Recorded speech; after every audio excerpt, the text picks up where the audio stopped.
বন্ধুরা, ঈদের আগের দিন বাইরে চলে গেলাম। বাইরে থেকে ছেলে আর মেয়ের জন্য ঈদের শপিং করে নিয়ে আসলাম। বাইরে থেকে মেয়ের জন্য একটি সিলেট বোর্ড কিনে নিয়ে আসলাম। মেয়ে তো সিলেট বোর্ড পেয়ে অনেক খুশি, সে সেই সিলেট বোর্ডে লেখালেখি শুরু করে দিল। বাইরে থেকে কিছু তালের শ্বাস কিনে নিয়ে আসলাম। এবছর প্রথম তালের শ্বাস খাওয়া হলো। এরপর ঈদের দিন সকালে জামাতের সাথে ঈদের নামাজ আদায় করলাম। বাসায় এসে দেখি মেয়ে সাজুগুজু করে বসে আছে, কিন্তু সে লাচ্চা সেমাই বাদ দিয়ে ময়লা তুলে খাচ্ছে। ডিপ্রেশন।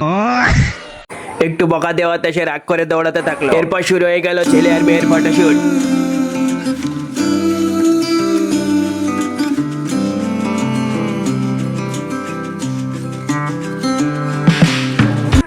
এরপর দেখি বাসায় গরুর মাংস চলে এবং সেগুলো ভাগাভাগির কাজ শুরু হয়ে গেল। আমি আব্বু আম্মু মিলে সেগুলো সব ভাগাভাগি করলাম এবং দানের অংশ সবকিছু দান করে দিলাম। আম্মু দেখে সেখান থেকে কিছু মাংস রান্না করলো। কোরবানির মাংসের সাথে মায়ের হাতের রান্না, প্রায় অস্থির একটা কম্বিনেশন। সন্ধ্যায় হঠাৎ করে মেয়েকে খুঁজে পাওয়া যাচ্ছিল না। সারা ঘর খুঁজে দেখি সে দরজার মাথায় উঠে বসে আছে।